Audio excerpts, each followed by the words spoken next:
Hello, and welcome aboard to this episode of the We Are Reading One Piece podcast. This is a podcast dedicated to following the entire story of One Piece from beginning to end as we focus on each volume. We keep the discussion spoiler-free for new fans of the series, so this is the perfect place to follow along, whether you're new to the series or just want to revisit the world of One Piece with us. This week, we will be covering the first part of Volume 58. The name of this era is Whitebeard, which covers chapters 563 through 568. My name is Joel, and I'll be your host.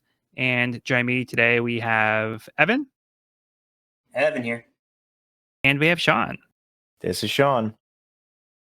Yeah, so we are picking up the middle of the war. It's now kind of like in the swing of things. And things are starting to now heat up after cooling down, but we'll get a little bit more into that in just a little bit. The name of this era is Whitebeard seems to be pretty epic. Yeah. And possibly foreshadowing. But we haven't gotten to that chapter yet, so you can have that to look forward to next episode. So before we get things going, just a little overview for where we left off. Upon Luffy's arrival, he informed Whitebeard that he overheard the Navy plans to move Ace's execution ahead of schedule. With this new information, Whitebeard was able to stand guard as the Navy made preparations to set up a trap. The Whitebeard pirates were able to avoid being surrounded as they took out the Navy ships on the sides. Ivankov confronted his former friend Kuma, who is no longer the person he once was, as the transformation into a pacifista has now been completed. Luffy charged towards Ace with the assistance from the Whitebeard pirates and his allies from Impel Down.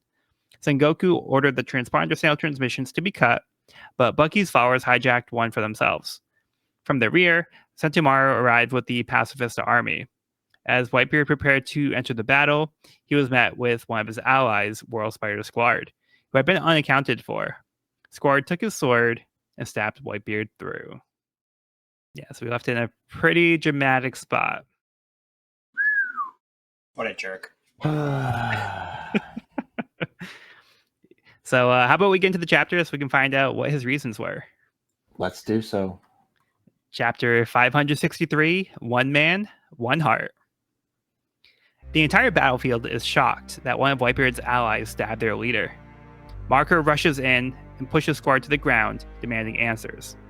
Squard accuses Whitebeard of making a deal to save the main Whitebeard crew and Ace at everyone else's expense. Aki Inu met with Squard and told him this, and that the proof would be that the Navy would be attacking the Whitebeard fleet.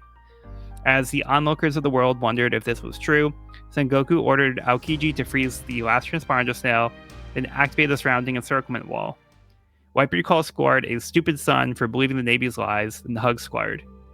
He says Ace is not the only son that he cares about, and he loves them all. Whitebeard sends Quakes to shatter the icebergs on the sides, and then shouts a rallying cry for the pirates to follow him into battle. All right, so thoughts on this one?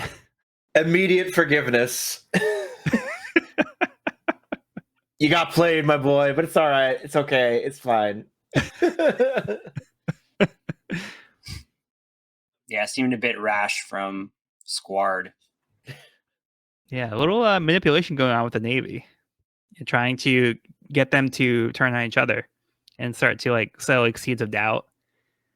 So yeah, the Navy is not above, trying anything just to kind of get an advantage in this war. Bro.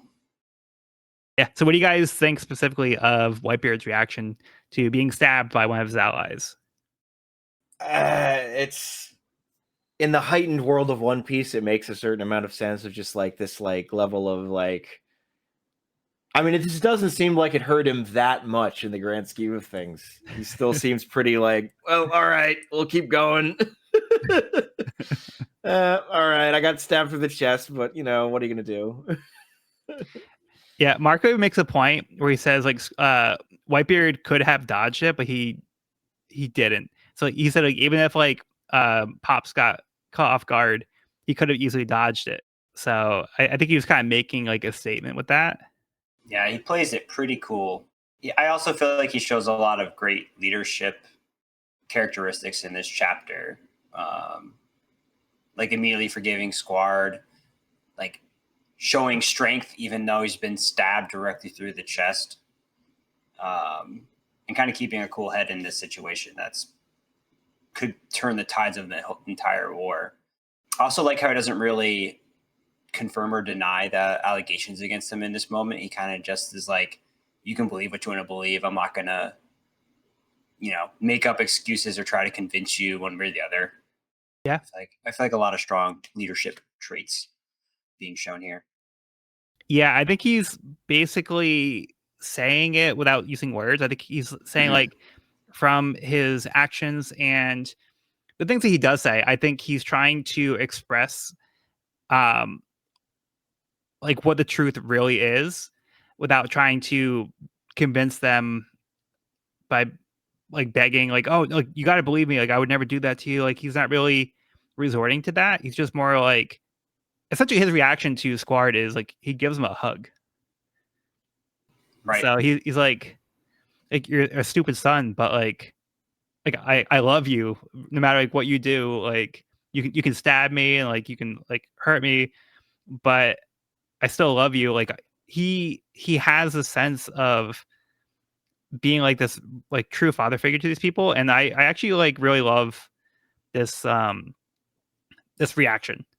Like I feel like Whitebeard is kind of representing positive masculinity because he's not like afraid of being like he's like this big tough pirate in this pirate world, and he's talked about loving like his sons like a family, and like he's like giving like the hugs and stuff like that. He's like giving positive like affection.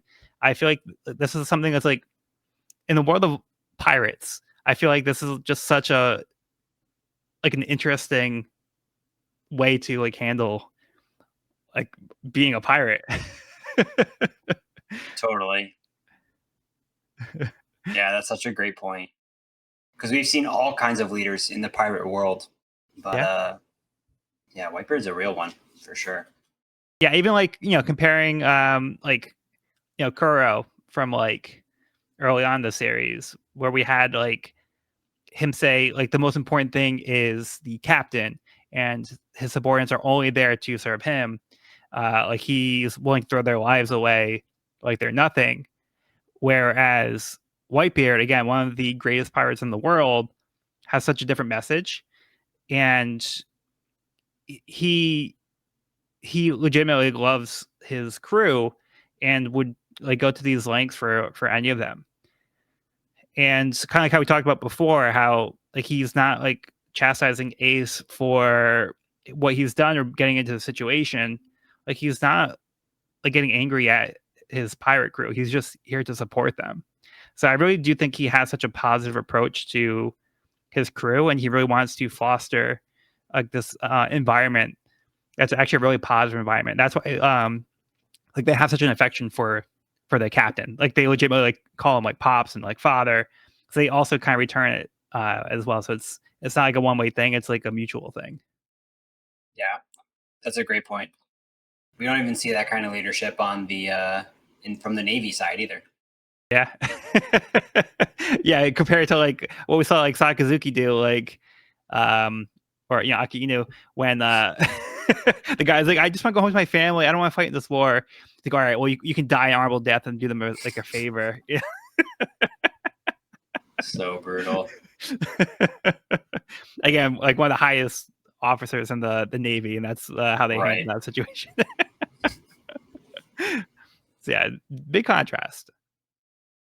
Yeah, and then like the Navy again was trying to set up this situation where they were intentionally only attacking the Whitebeard fleet, not the main crew, to make it look more like a setup. So Whitebeard was looking bad because like his own people from his crew were being protected. So that kind of like made Squad believe the situation. So Squad got manipulated, and it's it's a painful thing for him as well, because he felt like he was betrayed by like the person he thought he can count on. So he had a lot of emotions going on too, and again, the Navy was just trying to manipulate the situation and create this advantage in like a deceptive way. Yeah, we also see Whitebeard destroying the walls of ice in this chapter. It's kind of like you, and to further your point that you were making before, it's kind of like Whitebeard is like the classic like actions speak louder than words. Like he's not gonna defend himself, but he's gonna show you the truth through his actions. Yeah, and I do love how after all that was kind of said and done, he's like, "You guys can believe what you want, but if you're with me, like we're gonna fight to the death. Yeah, we're gonna go down swinging. Like we're not just gonna sit back and let the Navy walk all over us." So he's very committed and passionate about the crew and like the lengths again they would go to save one of their own. But yeah, he made the point that like everybody's important to him, but he wants to go down swinging. It's kind of like going back to the moment where he like first recruited Ace, where he's like, "Yeah, be one of my sons and wreak havoc under my name," kind of deal. Where he put his like hand out for him. So it's like the same kind of like recklessness, where they're like, let's just go all out, And with that, Whitebeard leaves the ship. Finally, hops off the Moby Dick. Yeah. The pirate's King Piece makes its first move. Yep. You can only go one square at a time, though. As masculine as he may be, he's definitely more the queen in this scenario. I feel like Ace is kind of the king in a way. I can see that. Yeah, I like that. Yeah, that's a fair point.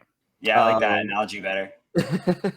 I do love. Did you guys already? I'm sorry, I've been kind of lost in a mind haze here. You talk about Crocodile, like yelling at like, "Shut the fuck up! The guy who beat me would never be this weak."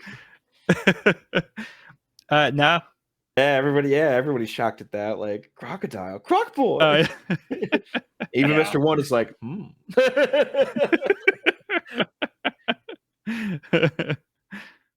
Yeah, he's like, my goal is to beat you. So if you look pathetic, you're making me look bad. Come on, you apes! Do you want to live forever?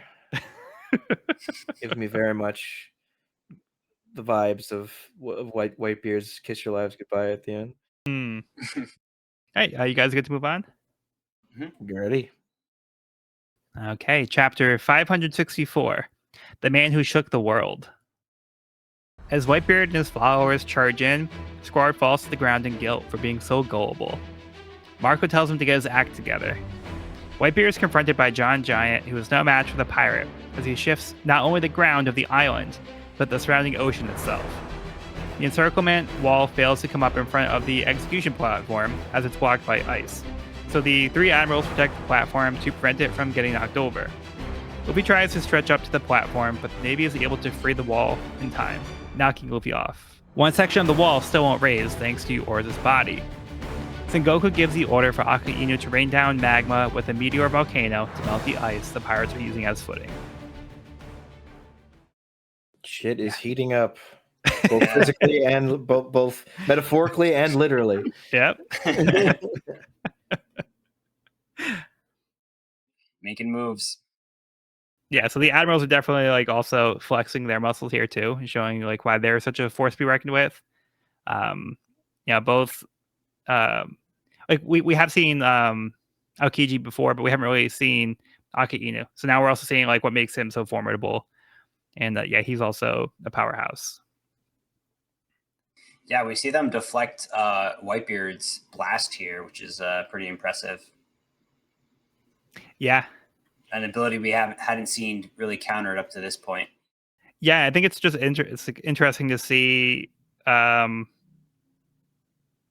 they do it too. Like they like work together. Yeah. They all kind of put their hands out to like stop it. I think it's interesting that they stand there. They don't like jump up in the air and try to like shoot attacks at. They pretty much just kind of put their hands up and stop it somehow. So it's not really clear exactly what they're doing, but they just stand there with their hands out. Very interesting. And they also kind of dicker a little bit here too. Yeah, right. Yeah, they're all blaming each other. And you were saying, Evan? Oh, I was just gonna say, speaking of interesting moves, we get to see Whitebeard pull out another tool of his toolbox, seeing this like ability to kind of warp the ground on which they stand on. I don't Yeah. know exactly how to. Kind of is able to like shift the world almost. It's very cool. Yeah. It almost looks like he's using like it kind of the way it's drawn of him like kind of grabbing the air and pulling on it kind of looks a little bit like Fishman karate in that one panel, just the way it's illustrated, Mm. not the actual ability, but he's able to like shift the ground and kind of catch everyone off guard and catch everyone off balance. And the way it's depicted um, on the next page of like these kind of rings of the ground, all of these planes from the ground just kind of being warped and shifted in this kind of like circular. It's pretty cool looking on the Yeah. page, and the scale of it is absolutely massive. Yeah, definitely. I think it's really cool the way that it's portrayed here. Like you said, like we see him like really grabbing the air, and like we see people start like kind of like falling over. It's like they're kind of we see like they're kind of slanted, and it's like unclear exactly what he did. But then we see like when you turn the page, yeah, you can see just like all the different layers. So like he is literally shifting like not only the island but like the ocean around them as well into like kind of different like planes.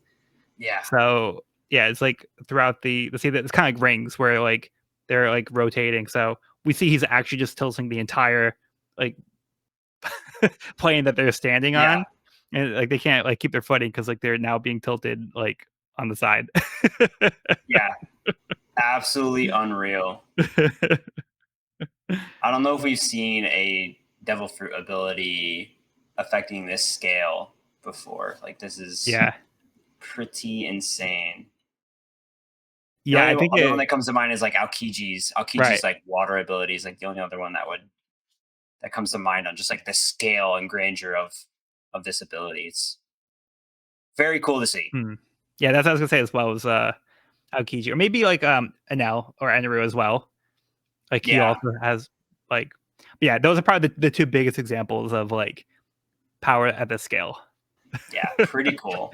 Pretty cool. And then Doflamingo, just kind of laughing. He's like amused by it. He's like that old geezer is unstoppable. Doflamingo is always smiling. I don't think there's a single panel I've seen where he's not smiling. Yeah, he's just kind of loving the chaos. Yeah. Who are we talking about? Mr. Light? Doflamingo. Oh, Doflamingo, yeah. Yeah. Yeah. Always having a good time. He definitely seems like a mentally stable character. Totally. That man Totally. is just straight edge. He gets up at 6 a.m. every morning, does some housework. Totally just everyday life. Yeah, he makes a respectable living. Yeah. Yeah. Everything's on the up and up. Oh yeah. What's that? Slavery? No. No, he's giving them employment. Yeah, that's what it is. Exactly. Yeah, then Whitebeard also follows up the shifting, where he also punches at the giant and uses tremor power, and like he cracks the air in front of him, and then like that's enough to like defeat the giant. So he basically just defeats the giant like in one punch. Yeah. I would do And it. I think in that same punch, it was going to destroy the tower in which Ace is being held. But then I think that same blast is the one that was stopped by the admirals, right? Yeah, that's one. Yeah. So they want the platform to go Powerful down stuff. because like they go now we can get to Ace. So yeah, like let's protect the platform so they can't get to him. Yeah, these three admirals are going to be a problem. Just a bit. We also see Sengoku's next plan in action here is the walls extend upward, kind of trapping the pirates in like this center ring where all the ships are located. Yeah. Yeah, so we are seeing like the phases of this plan, and how there was like another step to it to come. Yeah. So like they also kind of like they have the home field advantage because they have time to prepare this, and they like have been able to kind of set up this trap for them. So they've been trying to also use the location of the fight to turn the war in their favor. So they Yeah, always but kind of have like literally- another thing to come. From beyond the grave, Oars is still helping them by like shorting out the power of the thing or something with his blood. Like, Yeah. geez. Yeah, Oris was a real one. Oars was a real one. Yep. We also immediately after that see the meteor volcano attack, which is very cool looking as these like giant meteors of lava in the shape of fists fall upon the pirates, kind of like fish in a barrel here as they're now trapped. Yeah, and also takes down the Moby Dick. Yep.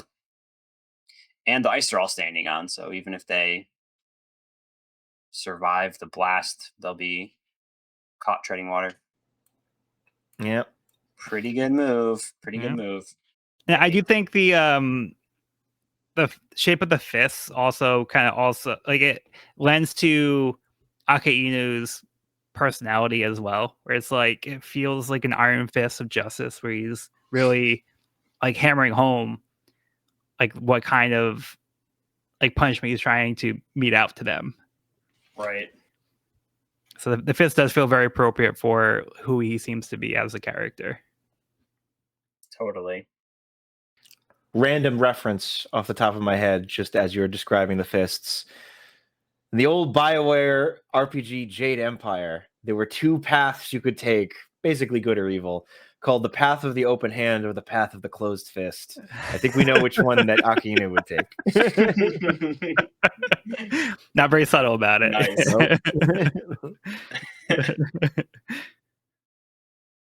All right. Anything else on this one? That's about it. That's it. All right. Let's keep going. Chapter 565, Oris' Path. The audience at Sabaody, including the supernovas, are disappointed to see the feed of the war has been cut out. The supernovas each decide it's time they depart. While the pirates are forced into the boiling sea, the Moby Dick is caught up in Akinu's attack, causing it to burn down. Whitebeard's power isn't able to shatter the walls, so the pirates' only path is through the opening Oris created, though it's like shooting fish in a barrel for the Navy as they have the cannons prepared at the opening. To everyone's surprise, Oris gets up and still has some fight left in him. Jinbei launches Luffy up on a stream of water over the wall, where he lands in front of the three admirals. Luffy takes a mast and tries swinging at the admirals, but the attack is stopped by Aokiji. Not wanting Ace's little brother to be the only one fighting up there, Whitebeard gives the order to storm the plaza. How about that splash page with Luffy and the admirals?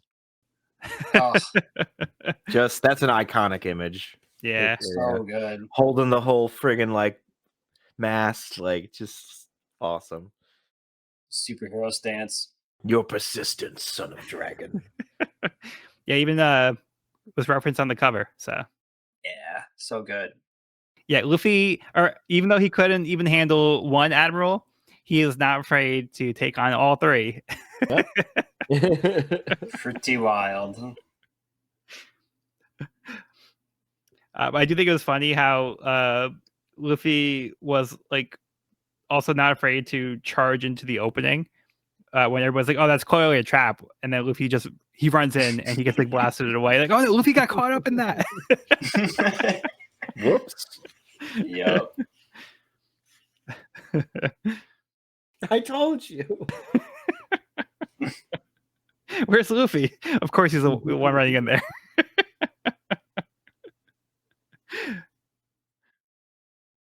Little Oris Jr. lives. Yep, he's still there. Still there. Happy days. Yeah, he's having a rough day, but he's still in the fight. Still doing his part. MVP so far, I think. Yeah. Definitely in the top 3. Definitely top 3. Yeah.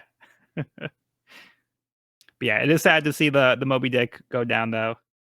Yeah. So I think the Moby Dick is probably more shape than Little Oars Jr. Yeah. I think you're right. And then Whitebeard kind of looks on and he has a moment where he says, I'm sorry. So he also feels for the ship because he knows how important the ships are. Yeah. He then takes his anger out on this steel wall, which is unsuccessful at shattering. And then somebody says, that's not ordinary steel, which makes you wonder. Is it Woot steel armor?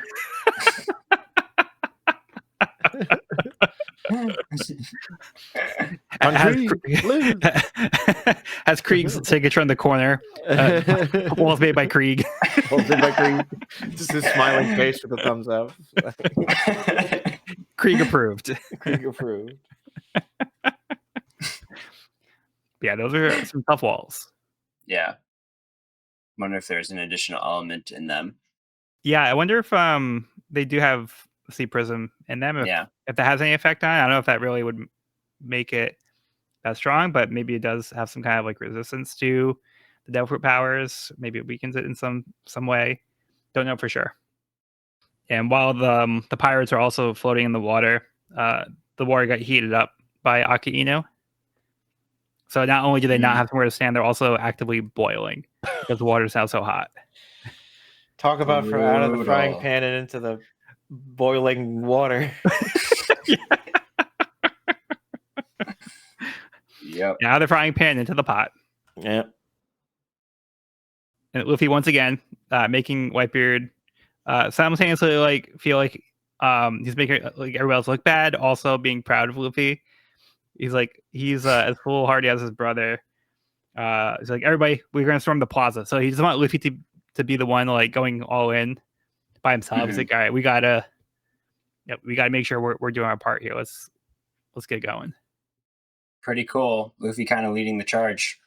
With a little help from Jinbei to get over that wall. Safe to assume. Yeah. Yeah, I think that's all I got on this one. I think a bucket of seawater would have been more useful than a log here. You're saying instead of the mast? Yeah. Maybe 3 buckets of seawater. Well, I think Aokiji would also have an easy time just freezing it. Yeah, fair. Yeah, and then I think Aokiji could probably just turn to steam. And then I feel like Aokiji's ability to manipulate like seawater, it's got to make his ability even more powerful in that regard, because he's able to kind of neutralize a weakness of all Devil Fruit users, which is pretty cool. Yeah, I do think that is an interesting point that he kind of bypasses the weakness in a way, right? Because he's not actively controlling the water, but he is just able to freeze it. Right. And then he can't. It doesn't really matter. He can't swim because he can just walk on the water by freezing it. So he kind of gets the cheat at Devil Fruits there. Yeah. Right. Right. I have to imagine as the ancient master of the Devil Fruit somewhere is like, kind of fucked that one up. Right? Shit. All right. Oh right, water freezes. Oh, duh. You know that gif of the 2 guys in like the tech store, and one of them goes like, "Oh."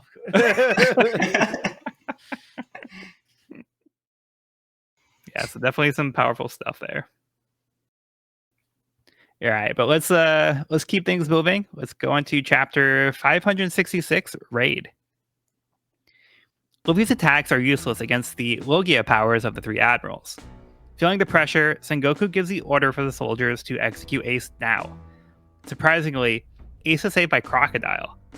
Aokiji has stabbed Luffy with an ice spike, but is knocked away by Marco before he can attack Luffy again. While the rest of the pirates swim in the water, another coated ship emerges from below the water to lift the pirates, now giving them something to stand on. Oars grabs the ship and pushes it over the wall into the plaza. Whitebeard and his men have now entered the plaza.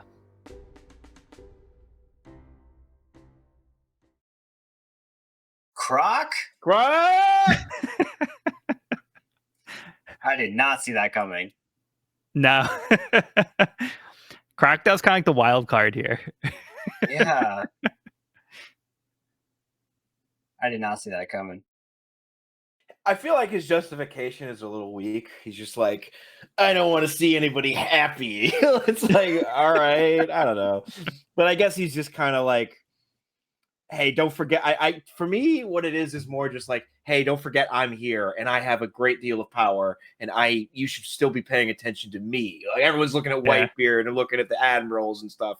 Crocodiles in the house, baby. Don't forget it. That's what I kind of get from this like action is. I'll do what Whitebeard can't. I can influence events. Right. I'm still strong. But for somebody who's so strong in making himself like part of the stage, I also feel like he's not really actively going after Whitebeard. So if that was his goal, I feel like maybe he's just biding his time a little bit more. So he's just trying to keep things going a little bit, I guess.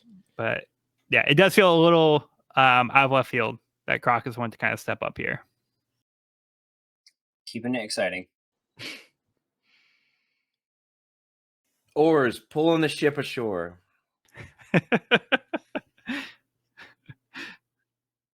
Not just pulling continents, he's also pulling ships. Pulling ships. Yeah, it's a good thing they brought a backup ship.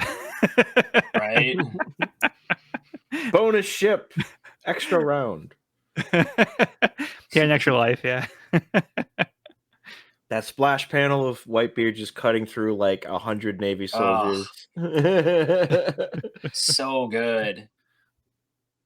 We've had some really good splash panels this volume so far. Yeah. Definitely. So good. Yeah, really just expressing the sheer amount of power that they're wielding. Yeah, pretty wild. We kind of see that orb of something around the blade as he does that ability again. That's a good catch. Yeah, it looks like it's adding some kind of like power to the swing. Yeah. Yeah, I wonder if Oris is actually out for the count for real now, because he has a moment before the Whitebeard swing. He says, Ace, I'm gonna, and then he falls to the ground, and then Whitebeard has a moment where he kind of looks down, like kind of sad. A moment of reverence. And then that's where he's like, stand back, my sons. And let's out the big swing. Yeah, it's getting serious. And we got Sengoku rolling his sleeve down. I bet he'll continue to not do anything, but starting to look threatening. Just a bit. Just a little bit. He's Have we seen Sengoku's power yet? No, we haven't really seen him do anything except I don't think we have. Yeah. But he's the big boss, so he's probably got something up his sleeves. Is that why he's rolling them up? Yeah, I think we're about to see it. What's up there? Yeah, I know. I kind of get the sense he's kind of more like less of a fighter and more of like administrator kind of person. But yeah, that's not saying that he can't have some kind of like fighting capabilities, but I just kind of feel like he's not really so much one of their fighters. That checks out. Yeah. Guess we'll find out soon enough. Maybe. We'll see. In the beginning of this chapter, we again see Luffy's failed attempt to fight Logia type. Yeah. They literally just stand there and be like, yeah, you're not doing anything. Yeah. Yeah, that wasn't even close. Look, he gave it the old college try. I do love how each of the admirals has like a separate panel dedicated to them, specifically being hit by Luffy's attack and just staying there, being stoic. Yep. Yeah. Yeah, even when he brings out the gear 2, it's really... It doesn't really... Not, it's not a factor here. Like, it's impressive for anyone that could not turn themselves into frickin' matter of different, like, formless matter, but it doesn't matter here. Move at the speed of light here. Yeah. Can't really outrun that. Yeah, because when Luffy unveiled Gear 2, that was shortly after his fight with Aokiji. So at that point, he wasn't doing Gear 2, and I don't know if like that was something that kind of helped him come up with that idea. But it's also kind of showing that even then, that would still be ineffective against Aokiji. That's right. That's when he was like, I need to get more powerful and come up with Yeah. a new move. Well, now he needs to do that again. Yep. Too slow, as Kizaru said. Mm-hmm. Yeah, so Luffy's just kind of getting tossed around. Yeah, toss is a light word. I'd say pummeled or stabbed. Yeah. Then Marco steps in, so that's nice. Yep. We also can't just dismiss Boa, who shouts, Boa, "You she's dog! like, Don't you dare lay a hand Don't on you me." touch him! So even to the admiral, she again, it doesn't matter who they are. She's gonna say whatever she wants. But yeah, then at the end of the chapter, we have like the Whitebeard pirates entering the plaza, and they're ready to keep this fight going. Hey, you guys good to move on? Good to go. Yep. Okay, moving right along to chapter 567, Marineford Navy Headquarters, Oris Plaza. Before Whitebeard can send another shockwave over the plaza with his pole arm, Aokiji freezes him. Whitebeard is able to use his tremor powers to crack the ice to free himself. Whitebeard stabs Aokiji with a hockey attack. Aokiji is able to turn part of his body to ice. Jozu helps his captain and shatters Aokiji, but the admiral is just able to reform. Meanwhile, Luffy tries to fight off the Vice Admirals Umanga and Dalmatian. During the fight, Kizaru pierces Luffy with a beam of light. Luffy is incapacitated from the attack. Kizaru kicks Luffy away, but Whitebeard catches him. Kizaru talks down to Whitebeard, telling him it's pathetic that he would let trash like that lead his charge. Whitebeard tells his crew to patch him up, commending Luffy for doing his fair share. But Luffy is not ready to give up the fight yet, despite not being able to stand. Whitebeard and his crew continue to fight off the admirals. Garp decides to make a move, punching Marco away before returning to his seat. He declares that in order to get to Ace, the pirates will have to get through him. Garp. Continuing to try to thread the needle between I'm helping, but not really helping, but sort of helping. But I don't know how much longer you can sit on the fence here, dude. Yeah, his hands kind of been forced here. Yeah. But he kind of comes in and makes an impact. He certainly does. Yep. He's making his move. Everybody takes notice, Whitebeard included. Garp.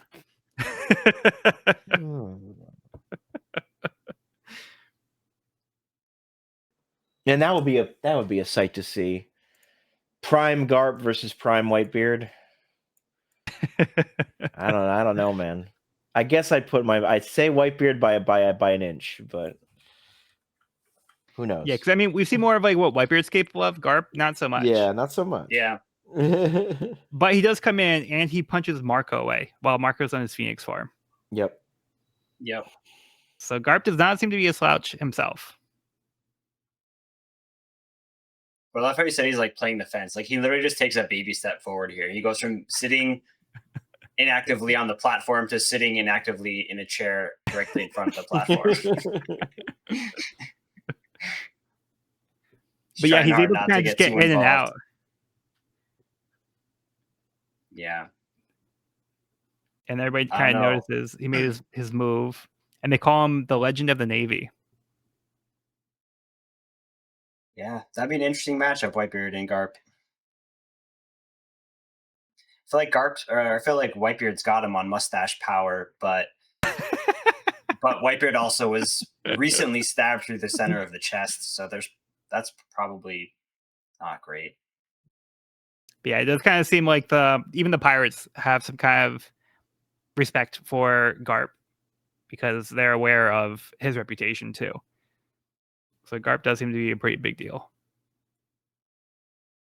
I feel like deep down, I just want Garp to save Ace. You know, it's not gonna happen, man. Or I come mean, around. maybe it will, but I don't think so. I don't know. He's just he's trapped between two worlds and he just refuses to pick one. I Yeah, know. he seems to be I kind just of love picking Garp as his a side. character. I know. Yeah. I realize he's conflicted, but like for really liking Garp as a character, I'm kind of like holding on hope that he's gonna have a change of heart, but he keeps doubling down on his decision. So we'll see. Yeah, so I mean, we'll have to see, because Garp has up to this point been inactive, because again, like we've kind of said, he's conflicted, and he kind of just wanted to take a moment to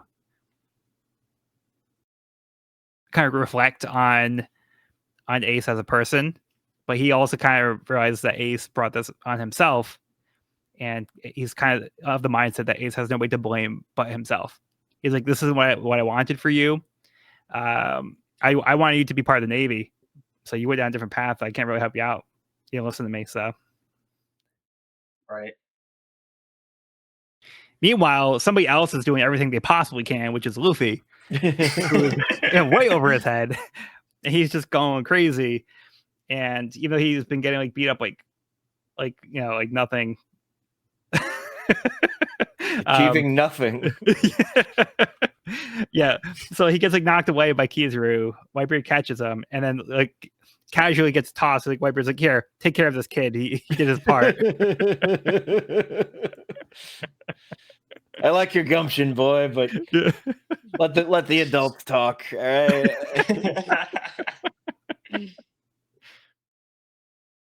Yeah, I love how he unceremoniously tosses him away. Like he needs medical attention. Yeah, so he says, you're nothing but a massive spirit. All you can do is talk big. Pathetic young fool. I love idiots like you. So there's an alternate universe where a less ambitious Luffy would also follow Ace's path into becoming but the King of the Pirates thing is so tied into Luffy at this point that I can't imagine a Luffy without that dream. So it's just sort of like it's what Ace represents. It's a way of because Ace is I'm perfectly happy to be a companion of this guy that I want to raise into that position. Yeah. Whereas Luffy's like, no, it's going to be me. Yeah. If anybody even thinks about being the King of the Pirates, he has to make it clear. No, I'm going to be the King of the Pirates. I'm going to be the King of the Pirates. Pirates. Don't say that. I say that. Yeah. It is interesting to compare Ace and Luffy here.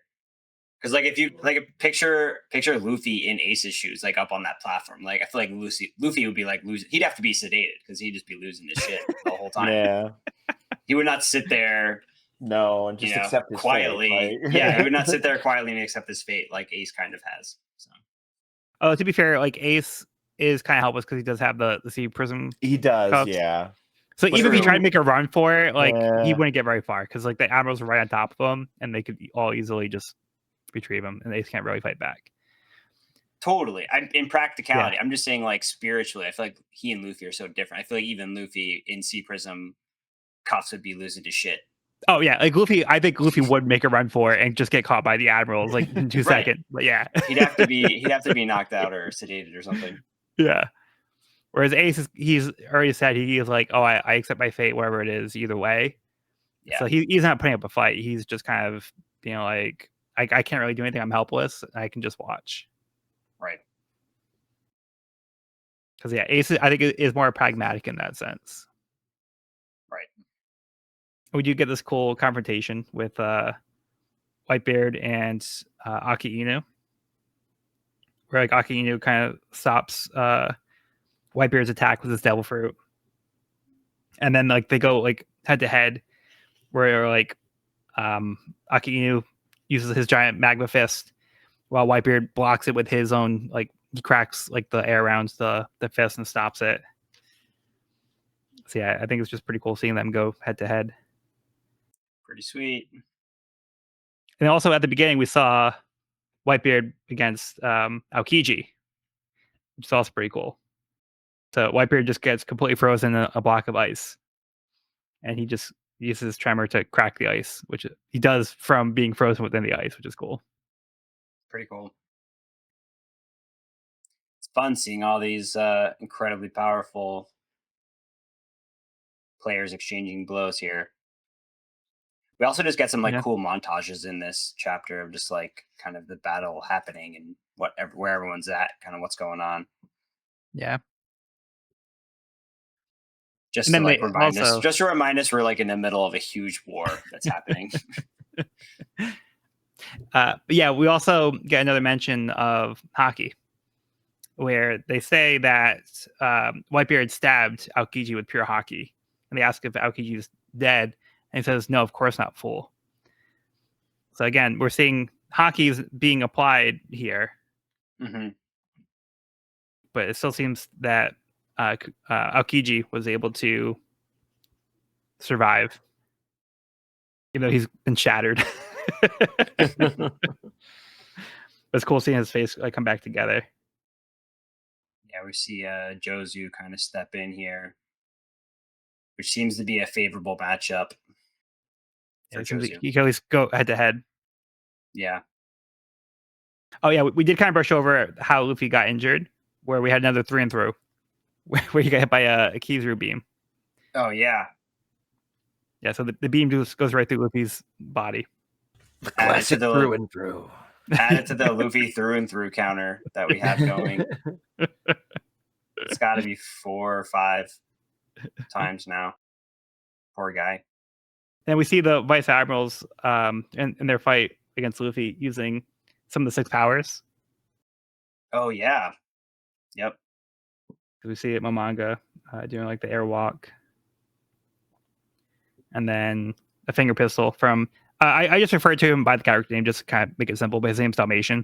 You can kind of tell because he's dressed like a Dalmatian. Checks out. Yeah. But it looks like he and Garp. Oh, actually, yeah, he and Garp maybe shop at the same store. Yep. Yeah, I'm not sure if Dalmatian actually has a devil fruit or not, because it looks like he could have a Zoan fruit. Yeah. Hard to tell where the hat begins and the face ends. Yeah, because his hand also There's not a has hat. taken on like some spots. True. All right, but you guys, go ahead. No, I was just gonna say Luffy gets pretty wrecked here. kind of reality checked here. Yeah, he's doing his best. He's doing what Luffy does. Yep. All right, you guys good to wrap up with the next chapter? Yep. Okay, we have chapter 568, Have It Your Way. Whitebeard tells his men not to be intimidated by Garp, suggesting he is past his prime, while Akainu attacks, saying the same of Whitebeard. During the destruction, Ace thinks back to times when he was a kid and he overheard others badmouth Roger. Ace asked Garp whether it would be better if he was never born. Garp responded that only time would answer that. Ace breaks down into tears, confessing that he doesn't want to die. Elsewhere, Buggy has regained consciousness after being thawed out thanks to Akainu heating up the ice. Whitebeard falls to his knees and coughs up blood. While caught off guard due to concern for their captain, the Navy admirals take advantage by attacking Marco, Jozu, and Whitebeard himself. On the ground, Luffy begs Eva for a chance to keep fighting one more time, even if it kills him. Reluctantly, Ivankov agrees to inject Luffy with hormones one more time. Luffy gets up and lets out a yell.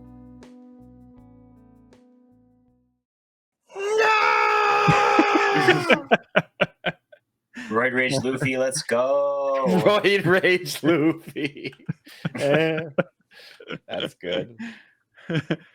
Yeah, so keep in mind, Luffy has already been injected by hormones twice. So this is after almost dying to Magellan's poison, spending all that time fighting and trying to rebuild his body to get back to normal. And then he had to break out of Impel Down, and he started the fight. And you've already injected him at the fight. And now he's, again, being injected one more time. So, like, Luffy is really pushing the limits to, like, what he can do. And he's still, like, fighting, like, to his fullest here. So, he's really been through quite a lot the past few days. He's gonna start building up a tolerance to this stuff, or he's gonna get addicted to it and even needs to like shoot him up. Big Eva, join my crew. No, I need those hormones. I need another hit.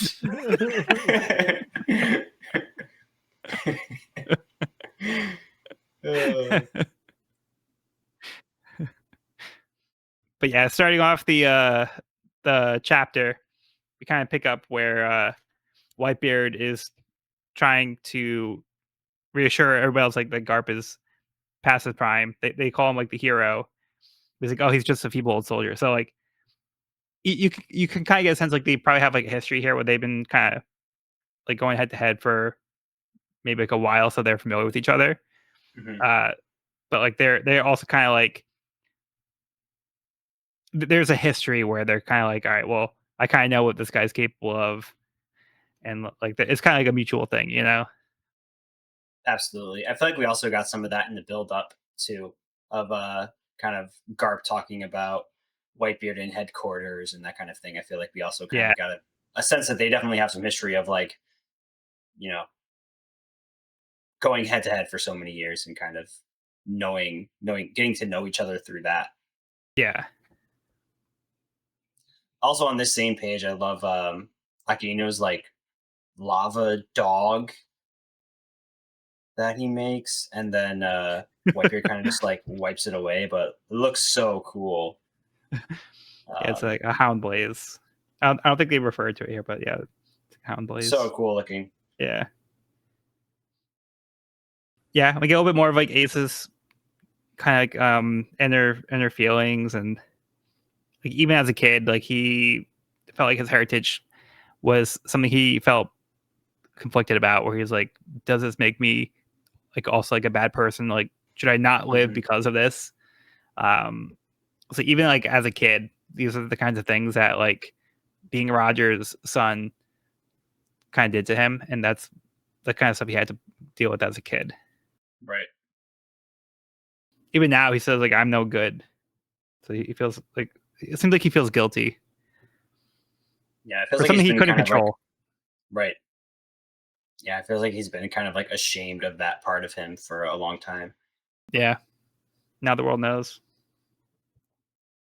Yeah, and he feels guilty that like everybody's fighting here over him after like he's like questioning his own self-worth. Like he's like, I'm not worth all this trouble. Like everybody's Yeah. like putting their lives on the line for me. Yeah, and in this flashback, he's having that conversation with Garp, and like as it's kind of coming out in the present moment, you can see Garp realizing kind of like what he means with his words, and also seems to be conflicted or struggling with that fact. Yeah. Because I think he probably understands what Ace is feeling. Right. But it's okay. Buggy is now back in the fight. So all's okay. Talk about a wild card. Talk about a change in the environment. The Nothing's tides ever are gonna be- turning. Oh, just imagining like Luffy begging for hormones, and then just Buggy just like teleporting beside him, like patting Luffy on the shoulder. Don't worry, buddy. I got this. just blasting away and just killing all the admirals and just No need for that, Luffy. I'll take care of it from here. You've done your part. You've done your part. What? You thought Whitebeard was the Queen Peace, but you were wrong. You were wrong.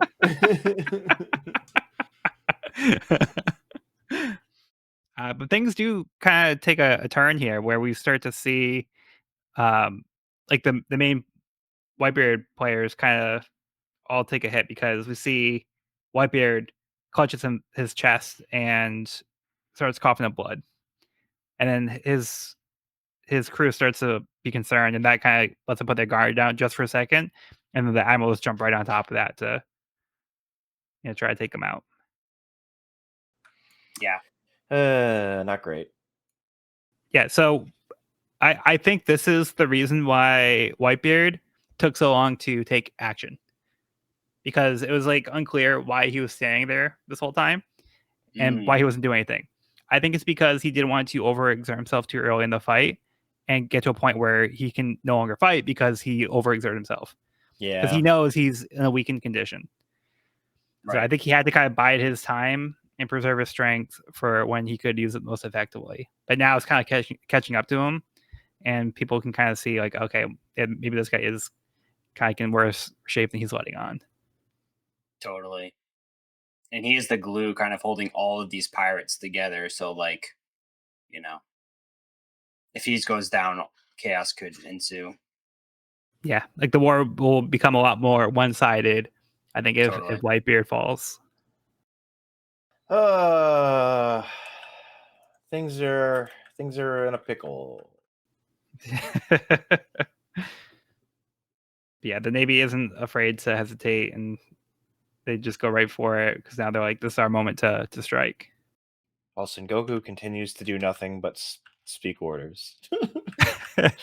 It's okay. I don't have the opinion of Sengoku. One sleeve has been rolled up. One sleeve has been rolled Be warned. Be warned. He means business. He's gonna take the slipper out. La chancla. Yeah, so it's at this moment where Luffy is begging for Ivankov to let him fight. Because he's like, I'm not giving up now. Like, I need to do everything I can. Even if it kills me, like, I need to, make sure that at the end of the day, I did everything I could to help my brother. So I don't care if this kills me, just get me back in there.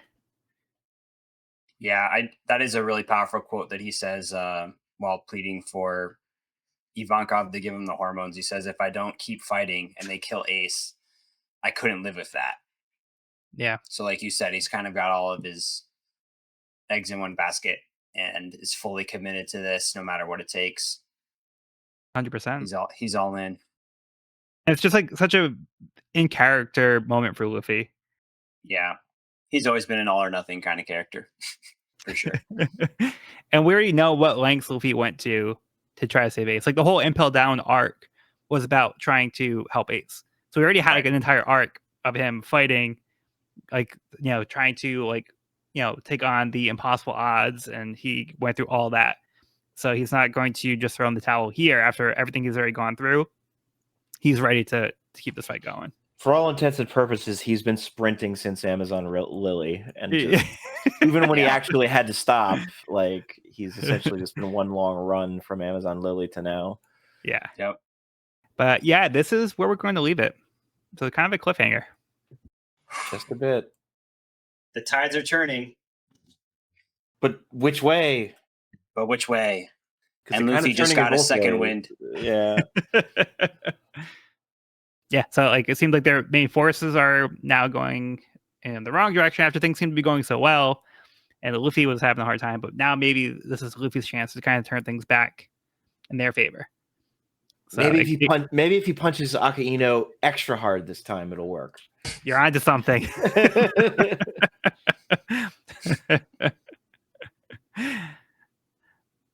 Yeah. So do you guys have any overall thoughts for the volume so far? It's the best. It's great. It's the all-out war and just the peak of action to this point of just all these characters. It is the closest. It's the closest thing that One Piece has for at this point in time to the tournament arc. And any it's like, hey, we're just going to show off a bunch of characters and a bunch of ones you already know, just duking it out and just going nuts, and it's just big crazy stuff happening. So I love it. That's all I can say. Yeah, and some characters we haven't seen at all up to this point, and now we're seeing them for the first time, like really going all out. So it's it's really a feast. I agree. And it looks so good. Like the depiction of these fight scenes have been so good. And it's so cool getting to see these powerful players using their top abilities, because they're meeting their match and they're fighting equally powerful opponents, which is what you want to see. Yeah. So cool. Yeah. I think it's been like just so much action, but also the way that the action is unfolding, it's leaving you guessing, because we're seeing so many like different personalities and powers going on. It's like hard to tell like which way things are going, because we're just seeing like a lot of back and forth. So some things are going in the favor of the Navy, then sometimes it goes in the favor of the Whitebeard pirates, and then it's kind of really back and forth. So it really just keep you on your toes and keeps you excited, and you don't know like which way it's going to go, because it really is anybody's game. And I think it's really exciting because like you want to have like this fight where it's like you really don't know what the outcome's going to be. So I just think we're at such an exciting point in the story, and I'm really looking forward to seeing the rest of this unfold here. Yes. Am I? Okay, so with all that being said, that will conclude this week's episode of the We Are Reading One Piece podcast. You can find this episode wherever podcasts are found at We Are Reading One Piece podcast.buzzsprout.com or on the YouTube channel at We Are Reading One Piece. This is a spoiler-free channel up to where we record the podcast, so if you're new to this series, you can visit the channel there. You can also find me and this podcast on my YouTube channel at Pirate King Codex for more One Piece content. If you have any questions, comments, or feedback, you can reach us at wearereadingonepiece@gmail.com. We'd love to hear from listeners, so if you're enjoying the show, or if you have any suggestions on how we can make it better, let us know. Next episode, we'll be finishing Volume 58. The name of this era is Whitebeard. I've been Joel, and I've been joined by Evan. Thanks for listening. And Sean. If you come with me, kiss your asses goodbye. All right, well, be sure to bring along all of your hopes and dreams, and we'll see you on the next episode.